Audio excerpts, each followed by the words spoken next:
All right. Well, welcome again to the Gnosticis Center channel. I'm Mako Nagasawa. I'm the director of the Gnosticis Center, and with me is my friend, Dr. Vince Bantu, who is assistant professor of church history at Fuller Seminary and also the founder and director of the Meachum School of Haymanot, where he gathers Black scholars and Black students to focus on, non-Western Christianity and especially Black church studies and material that is relevant. And today we'll be resuming our fun kind of talking through Marvel's Black Panther and the theology that's alluded to there, that kind of comes behind it, frames it, is in the background of it, because it is so interwoven with actual African history and African-American history. So Vince, welcome back. Thanks so much for spending some time here on the channel. Oh, thank you, brother. Yeah, it's great to be here. I know that, we are recording this in mid-January, and so the academic calendar has started for you.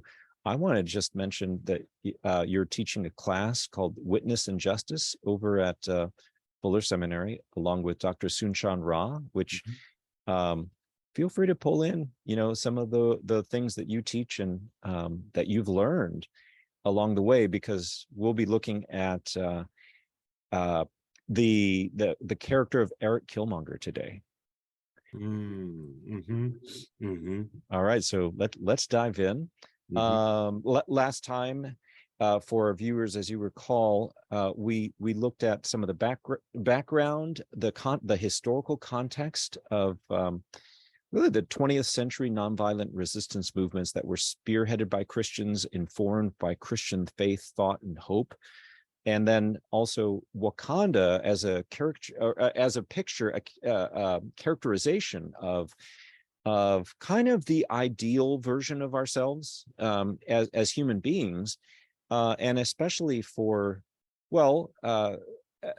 the African diaspora and African people. What would it be like? It's as kind of an imaginative exercise of not being colonizers and not being colonized. And so as we look now to the main characters here, let me advance the slides. The institution of the King of Wakanda and what is Wakanda's role in the world, and who will lead Wakanda into the world. We'll look at the standoff between Eric Killmonger today we'll look at Eric Killmonger and then T'Challa next time.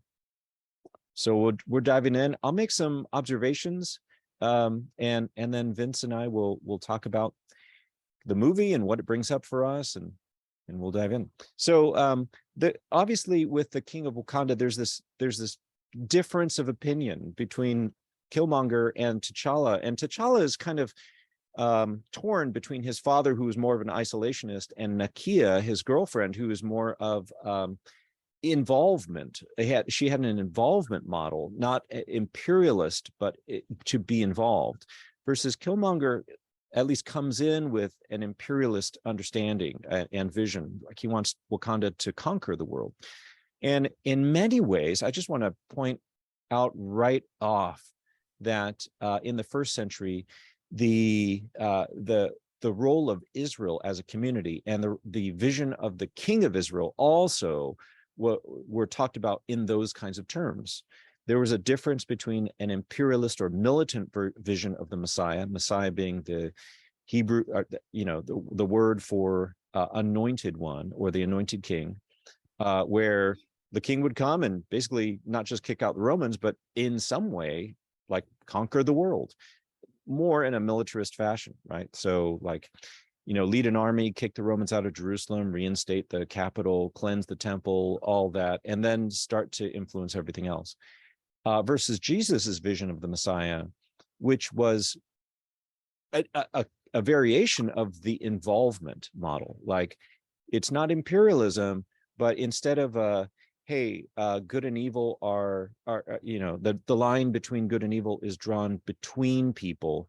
Like, the Romans over there, they're evil, but we Jewish people, we're good over here. And the line between good and evil is between people. Jesus said, no, the line between good and evil is within people.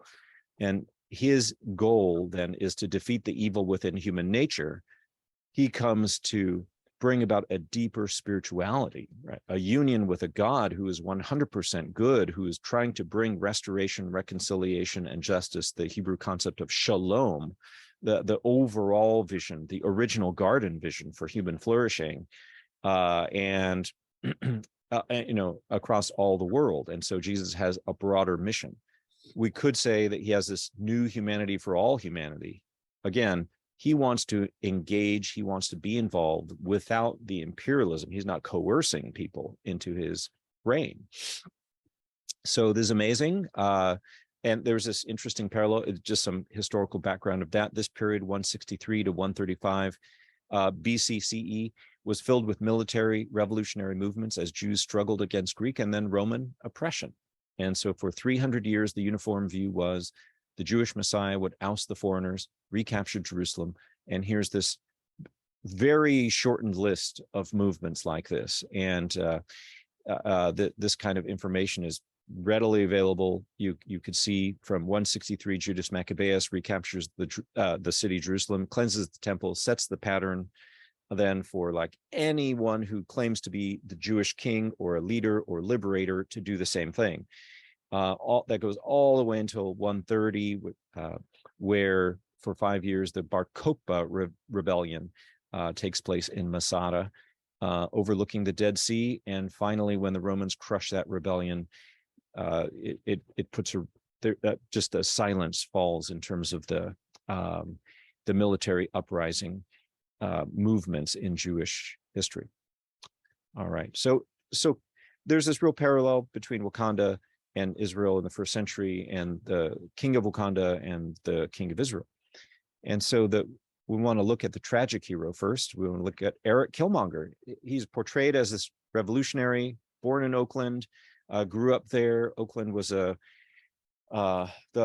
original kind of birthplace of the Black Panther movement and the Black Panther Party, which was trying to bring different programs of self-defense, education, uplift, and even nutrition to the Black community in Oakland. And we want to ask, a few questions like, was he wrong? In what sense was he wrong? And what made him not the hero? Because I think he's a really sympathetic character.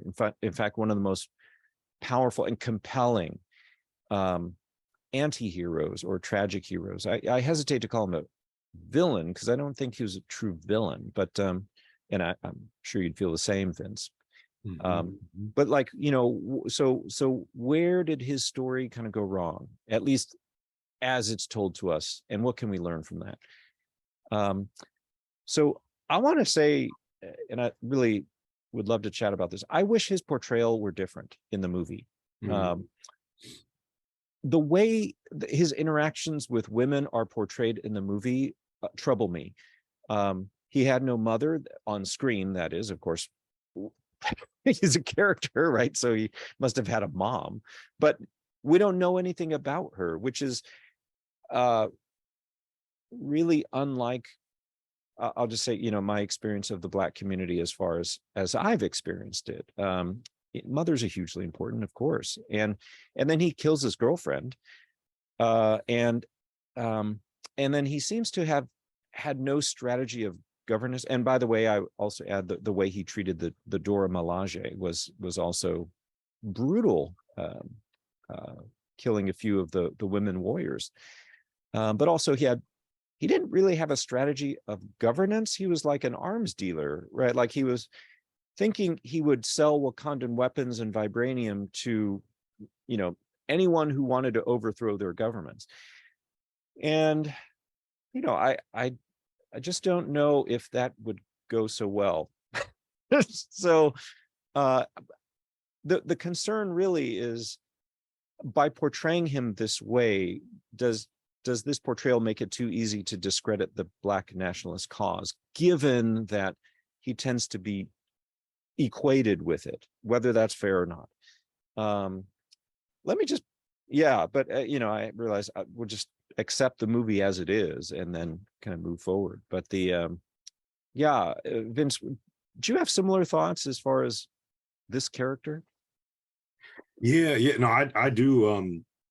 I think I remember seeing some, like, sometimes I like, because I'm a big movie fan, sometimes I like to watch YouTube videos where they kind of critique or just analyze or even sometimes jokingly make fun of movies. And I was watching one, and it was funny because they were talking about Black Panther, and then they were talking specifically about the scene where Killmonger takes the throne and destroys all the heart-shaped herb, and then one of the women priests is trying to caution him against that, and he just, randomly chokes her.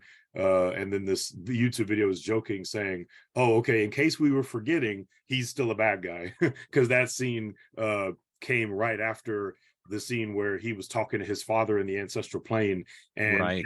and at that moment, and he's tearing up. So at that moment, that's the moment that the audience will sympathize with Killmonger the very most, and start to think, whoa, is he even really a bad guy? And so it's like, Mm. oh wait, he's choking someone for apparently no reason. So it's kind of like the movie's lazy way of saying, yep, he's still a bad guy.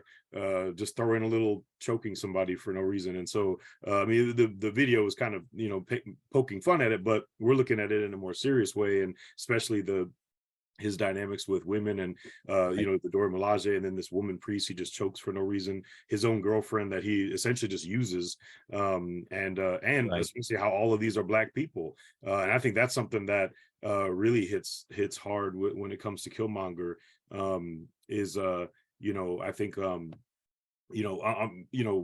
like something that I think maybe is a helpful point. I think there's multiple layers with him, and what he kind of speaks to. I mean, being Mm. from the projects, and representing kind of the urban blight of the community and the diaspora, and then how that can manifest into violence. He mentions when he's getting ready to challenge T'Challa, he's talking about his different dots that or these scars that he puts on himself, and he's going through all the people he's killed, and then Right. it's interesting because he's talking about he killed in America and Iraq, but then he gets more emotional about it when he even says that he took life from his own brothers and sisters right here on this continent, and so his beliefs has led him to even take life of Black people, and he's supposed to be all about Black liberation, and kind of like a Black supremacy in a Yeah. way. But he ultimately even has no problem killing Black people as well, Mm. including T'Challa and all of that. And so I just was thinking that there could be maybe some, I don't know if it's intentional or not, if I'm just reading it into it, but it just makes me think about one of the layers that Killmonger's character could represent is a lot of the violence we see in urban communities, where a Mm. lot of times the trauma and the oppression and the injustice is turned inward, and it's to the point to where young Black men in the hood will be most likely to kill another young Black man in Mm. ways that we wouldn't, to somebody else. It's kind of like that episode. I mean, again, kind of a humorous but also sad reality, the old episode of the Boondocks, where Mm. the Boondocks, they were talking about this dynamic of where sometimes if there's an altercation in the hood between two brothers, it can result in death, even if it started off as something small. But if that same person ran into a white dude, it'd be like, oh well, that's not even, that's not the same kind of plausibility there. But there's almost like um Right. this self-hatred that turns inward and results in violence perpetuated against Black men. And so I was just kind of thinking about that layer of it as well. But I absolutely agree, with your point also about um even how the Black Panthers, of course, like you said, Oakland, there's a clear evocation of that idea. And also you could say that in some ways Killmonger represents some of the maybe more militant movements in the 60s, and even today, groups in the Black community that have a more maybe, again, militant posture. But I agree with you that um that this portrayal of him can maybe in inaccurate ways discredit those movements, because again, while some people might watch this thinking that Killmonger represents kind of like a Malcolm X maybe, or like a Nation of Islam movement, or even nowadays you have Hebrew Israelites, or Mm. Kemetic movements, or other, or even you could say maybe Black Lives Matter. In similar ways, the Black Lives Matter movement has had to do apologetics and has been associated with acts of violence or destruction of property. And so there's these movements that always that end up being discredited and associated with violence, when in actuality they're actually not. I mean, Malcolm X himself, Right. for example, was not associated with any kind of violence. And so I think you're right that this portrayal of Black militancy can perpetuate that narrative that really comes from dominant white society, that any response to white supremacy other than like a very conciliatory like turn the other cheek approach is going to be seen as a threat. Right. Yeah. Right. And yeah, I feel like it's both the story is and this character in particular is a cautionary tale. Like, well, yes, we do see that happening. Of course, hurt people. We all know that. And okay, like the ways that men can hurt women just categorically can be frightening. But I feel like, again, we have to see this as a resistance to, well, there was an injustice, right? Like harm was done. There's trauma that continues to be worked out, which when we get to T'Challa, I'm sure like that will just be fascinating to watch. But but also I feel like, well, we can also read white American history in this way, because the fear that, hey, we could come back under the British Empire, could conquer us again, and all these things led to men oppressing women in the United States in the context of white America in different ways. I mean, if we could break it down in different ways, but if you want to talk about the North, let's say, I mean, the Lowell mill girls who worked the cotton that was shipped up from the slave-grown cotton from the South, was shipped up to the North. I live in Boston, so Lowell's not too far away. And these mill towns were the first to employ these women, who then went on strike because they were totally abused, right? These are the first, some of the first labor strikes in the US. And it was based on the ill treatment of women in the North. And of course, in the South, I mean, women were held up as precious, but often oppressed, right, in Southern plantation culture. And so legally, women did not get the right to vote until the 19th Amendment. And so the fear of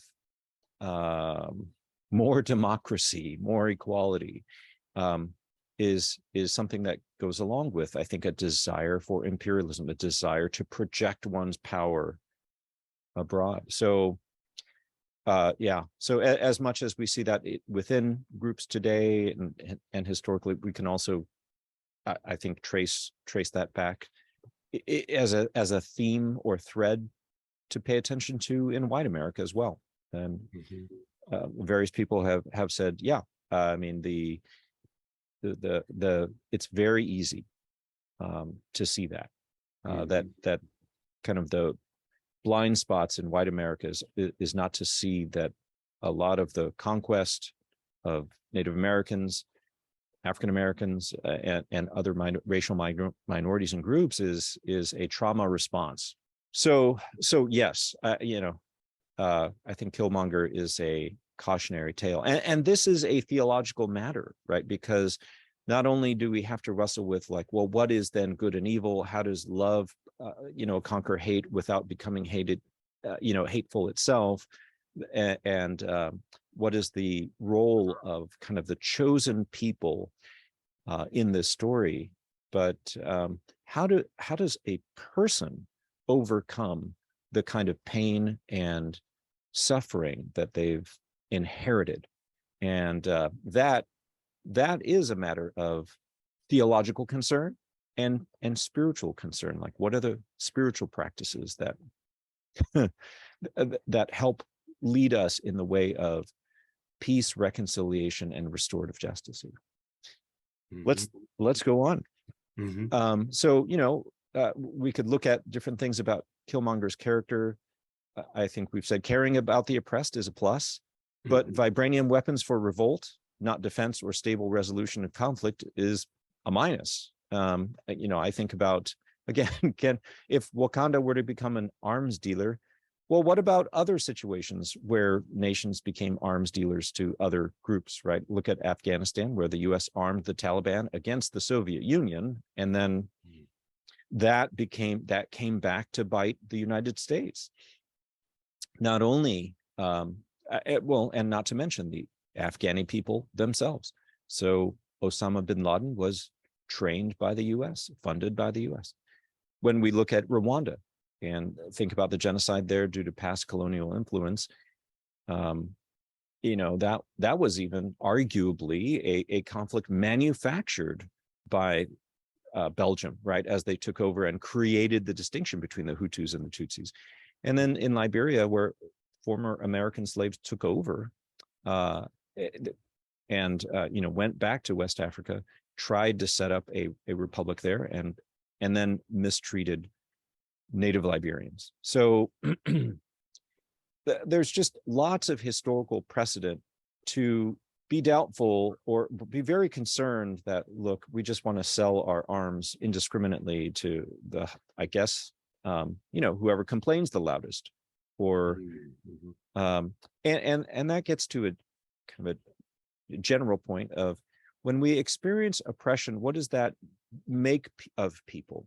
I think it makes people morally defensible, but it doesn't make people morally good. And that distinction is really important. Like, of course, oppression and injustice really needs to be addressed. It makes the oppressed morally defensible, absolutely. But it doesn't necessarily make them morally good. Their aims, their goals, their responses to those things. And I think that's just an important thing that this movie brings up. Killmonger says, well, I'm sorry. Killmonger says, ain't all people your people? I think that's a plus, right? When he challenges T'Challa. And so he is one who moves T'Challa in the direction of involvement. But later on, it does feel like it was a pretense. Some of the things you mentioned about the story itself, Vince, about, he killed many people to get to that moment. And this is one statement: I took life from my own brothers and sisters from this continent. He's speaking of Africa, and all this death just so I could kill you. So that is heartbreaking.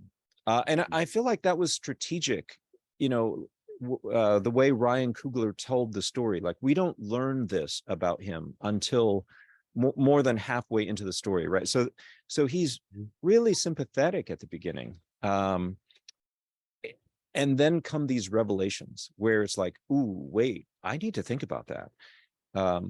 So from a storytelling standpoint, I thought that was brilliant. And, I know, well, anyway, but our minds and hearts have to keep up with the storytelling and be like, whoa, let me just process what I just heard him say. I felt like that the fact that he honored tradition was a plus. He enters into the ritual of procedure, this Wakandan practice of warrior falls and battling it out was a plus, but it became a pretense too, because the battle technically wasn't over. And, in this scene where T'Challa's coming back and he's saying, hey, that duel isn't finished. I'm still alive. And he's like, I'm done with that.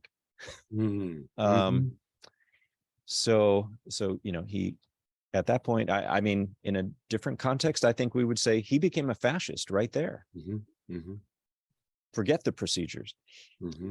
T'Challa says, I never yielded. And Killmonger replies, all that challenge is over with. I'm the king now. And when Okoye says this, I feel like, boy, that is a powerful statement coming from one of the leading female characters, who had a strong sense of integrity, right? But she really battled about, like, should she be loyal to the person or loyal to the institution, and goes with the institution. So for her to say, your heart is so full of hatred, you're not fit to be a king, is really revealing. And it's his response to the suffering in his life that hatred is at the forefront. So, I think in contrast, the true hero becomes willing to suffer for others again, which is what we'll see in T'Challa's story. The tragic hero, alternatively the villain, but let's keep that in quotes and keep the tragic hero title there. That person becomes unwilling to suffer again. And I think we see that in many stories, not just this one.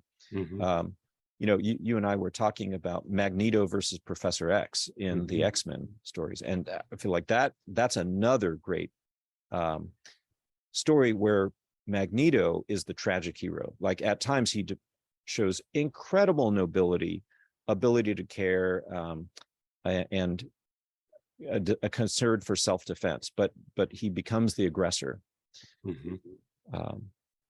And Killmonger says, "I've learned from my enemies." T'Challa says, "You have become them." Man, devastating. Now his defense is, I don't want to be locked up. I don't want to be in bondage anywhere. And so even when T'Challa says, "Hey, we can heal you from the stab wound," he says, you could just lock me up. And I think it's important to recognize, well, T'Challa didn't say that. I don't know what the alternatives would have been, right? Like heal this guy and then what? I mean, that is a good question. Probably there's something that could be done, but and maybe a form of exile. But I don't think it didn't seem like T'Challa was on his way to just putting him in a jail cell. And so, there's just some important questions that I think Killmonger raises for me, which is, was Killmonger a villain in the sense of a tragic hero? Is there even such a thing as a villain who is pure evil? But both in terms of having sympathy for him, but also our capacity for self-deception and saying that's a real thing, because I don't think anyone starts off in the morning saying, I really want to be evil. I think most of us wake up saying, I want to do something right. I want to be the hero in my own story. And so even if I fool myself and say, well, the ends justifies the means and things like that, I think that is a warning. That is part of the cautionary tale of Killmonger. And then, I think in the biblical portrayal of humanity, we are tragic heroes. We are made in the image of God, and yet we have done something to ourselves and to our human nature and to one another to corrupt that. We have turned away from, bearing the likeness of God. We don't show his character so much as we are called to. But usually it's because we take something about love and we twist it, right? Like we love a few people as opposed to, well, let's try to love as many people as possible, or we love ourselves. So we take something that's good that God created us for, and we corrupt it or twist it, use it in a way that was not intended. And I think that's what makes us tragic heroes from biblical perspective, and I think from a realistic perspective. So those are some thoughts, for me, as I've thought about the Black Panther and thought about kind of this overall arc that that is being put before us, and what Killmonger embodies. What are your thoughts, Vince? What do you think about this? Yeah, no, I think I agree with everything you're saying. I think it's great questions. Also, yeah, I mean, I think there's another layer to it, just to throw out there as a side comment, is that I think there's a lot of really powerful symbolism that Killmonger's character brings up, that evokes a lot of conversation that needs to happen. And I mean, you mentioned Liberia and the history of, African Americans going back there, but I think there's a lot of African American and African conversation that really needs to happen in general, or not even just African American, but African and diasporic Black communities. Right. There's this whole imagery of like when Killmonger is in the ancestral plane talking to his father, saying we're abandoned here, and he says maybe it's your home that's lost, and that's why they can't find us. And Killmonger comes into the throne room when he challenges T'Challa with a really strong sense of like kind of self-righteousness of like, y'all sitting up here comfortable. It's about 2 billion people around the world looks like us, and their lives are a lot harder. There's this sense of like, Right. through slavery and the Middle Passage, Black people were cut off from Wakanda in the sense of Africa. And I think there's a lot of strong sense in which, where is Wakanda and how are they reaching out for us? And I mean, literally in the story of Killmonger, he, as an individual, he was left, and T'Challa feels this sense of like anger towards his father, like you left him there. And it just brings up all these painful imageries of the history of even African kings and traders participating in the European slave trade, and allowing people in the diaspora to be taken away. And so I think there's a lot of just imagery and questions there about what now, as far as the the dialogue between the diaspora and then also on the continent as well. But then also I think that this whole idea of villain, and even just the common sense of the sense of common sin, or original sin, fallenness, that that you're bringing up. For me, it just evokes this idea of violence and different approaches about it. This is actually a critique I would have of the movie and just society in general. And I mean, we're recording this right around Martin Luther King Day, and Dr. Right. King spoke about nonviolence, and in this country we like to focus on the civil rights aspects of things, but he was killed right when he was starting to protest the Vietnam War, and I love how he worked with gangbangers in his movements and his marches, how he brought a lot of gang members into the movement and partnered with them in ways that more traditional Black church people actually were uncomfortable with. And I think that I love how Dr. King was consistently anti-violence, not only in the sense of injustice against minorities in the States, but also the Vietnam War. Right. And this because that's a critique I would have for this movie, is that it's it seems like an exercise in with Killmonger's approach being clearly depicted as wrong. But then at the end, T'Challa learns, and then his solution is he goes to the United Nations. And so I guess what the United Nations is meant to be like these nation, right? The nation states that have been set up in the world are meant to be the ideal. Like that's the right way. Killmonger's way is the wrong way, but these are the right way.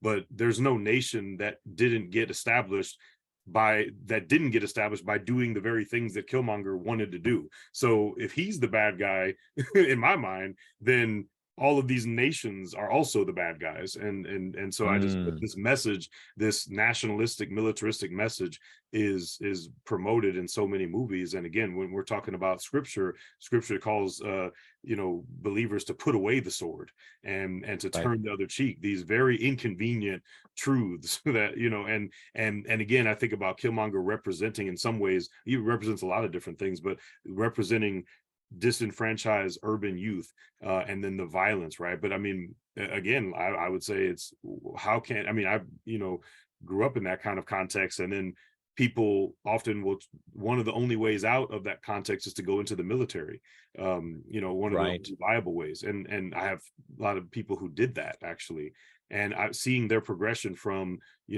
putting in work on the block and thugging and then going into the military. I'm like, what is really the difference? like why is this one wrong and that one okay, to use violence in the defense of a flag as opposed to a gang color? We're talking about movies, right? It reminds me of the famous line in The Godfather, I think it was part 2, where Michael Corleone is arguing with this senator the senator's talking about how much he despises the mafia and those and how they are a stain on the American dream. And Michael Corleone responds by saying, "Senator, you and I are part of the same hypocrisy." And really, at the end of the day, what is the difference between nation building and empire building and mafia or like gangs? And it's using violence to defend one's identity, one's flag, one's brand. And again, I mean, Jesus says, "My kingdom isn't of this world," and so we're Paul says our citizenship isn't in heaven. So anyway, these are just some of yeah, I mean, not take us off another direction, but yeah, just some of the thoughts that got evoked when you were sharing. Oh yeah, good point. Didn't Augustine of Hippo say the same thing? Like what makes a gangster different than the king? Well, not much. Mhm. He equated them, and so I think it's a really really important point. Well, I think then when we start to look at T'Challa's story and see how much resonance, I mean, he's not like a perfect analogy to Jesus, but there's so many aspects of his life and the way his character is portrayed, especially in the way he deals with his community, including the women in his life and the pain in his life and what he's inherited, how he wrestles through that. I feel like is going to be so important because we see that in Jesus also. We see him wrestling with his inheritance of being part of the people of Israel and knowing that there's like a greater destiny, a greater calling that they have from God. And he's got to embody it, lead it, and call people back into it. But he does it in a particular way. And the threads, the aspects of force, violence, and other things versus love and restoration are just so important to pick up on. So why don't we cap it here? And for those of you who are watching on YouTube, stay tuned. We will put up the next video soon. So Vince, thank you for spending some time here with me. Really looking forward to the next one. Oh, definitely, me as well.